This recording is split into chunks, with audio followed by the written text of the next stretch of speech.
what started was the weatherman was tracking a weather balloon, and he saw these objects with his binoculars. And so that started people getting out and looking at them, and then we decided to put some airplanes up and see what they were. But we couldn't get to them. They were higher and faster.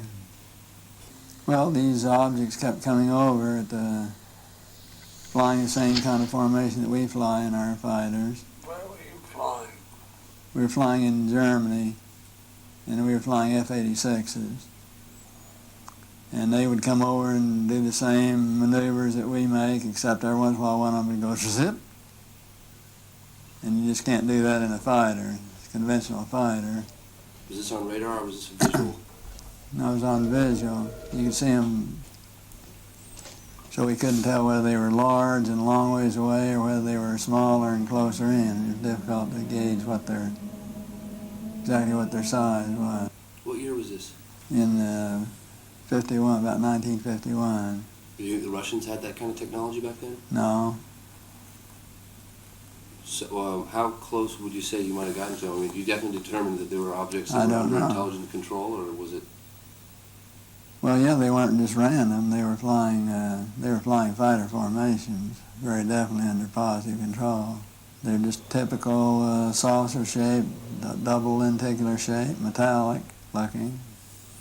I think they were definitely piloted vehicles, each one with the pilot in it, and very definitely in communication with one another, because they would have flights of more than 4. They'd have flights of maybe 12 or 16 all across, and when they make a turn, they'd cross the flights in under, and they had to be in communication to be coordinated.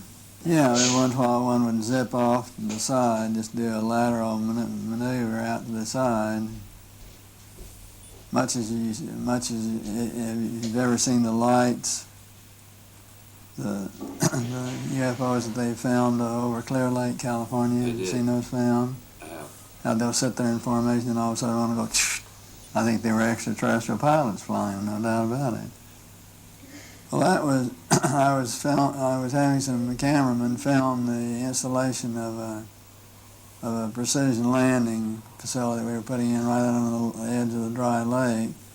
And this saucer flew right over them and put down 3 little gear and landed out on the dry lake bed. And they went out to, picked up their cameras and moved on out toward him filming.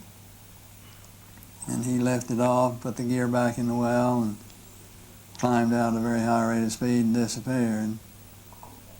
And so while I was going through all the regulation books and finding out the number to call in Washington to report it, I had them go over and develop the film.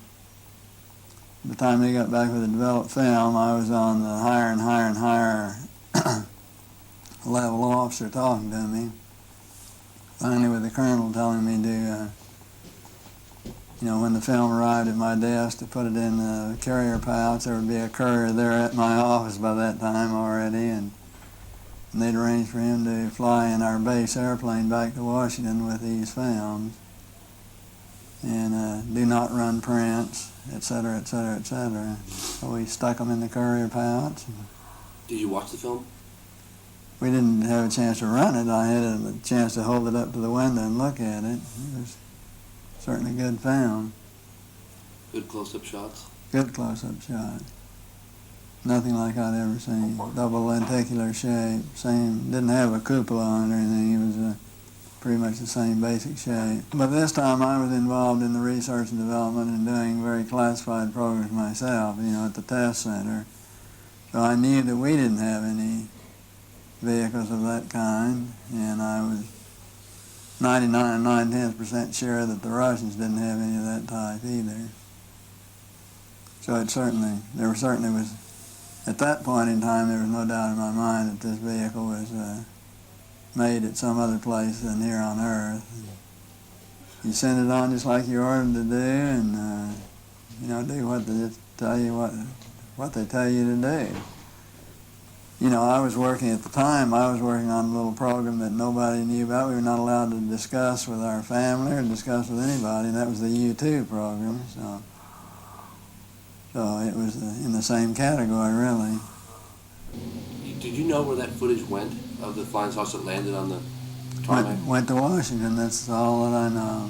Did you ever keep in touch with anybody about it or discuss it? How would I keep in touch with anybody about it? There's no way within the military or within the government of keeping track of something that is classified unless you're directly involved in it, and I was not. So I had no way of knowing what happened to it. Was it included in part of the Project Blue Book investigation? No, it was not. And that was one of the complaints I had about Project Blue Book, which in my opinion, Project Blue Book was totally a whitewash. There were a number of other things on Blue Book that I had the occasion to know about that were not included in Blue Book either. Well, that was one of the reasons we did the U2 program the way we did it, was because we hadn't put no classification at all on it, because when you classify a program, then a congressman or a senator think they can go out and tell the whole details. You know, they're privileged to be able to do that.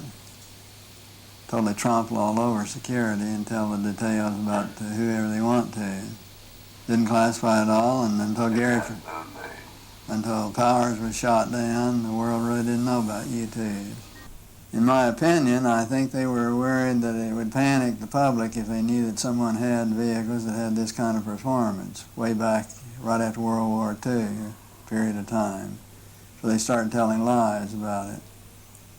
And then I think they had to cover another lie, you know, tell another lie to cover their first lie, and now they don't know how to get out of it. Now it's going to be so embarrassing to admit that all these administrations have told a lot of untruths that it's going to be embarrassing to get out of it. Do you think they want to get out of it? Well, I think basically each and every president would probably like to get out of it, would like to come clean on the deal and not have to continue to tell distruths. Eventually there's going to be something happen that will make all of them have egg all over their face, and they're going to have to admit that they haven't been truthful at all.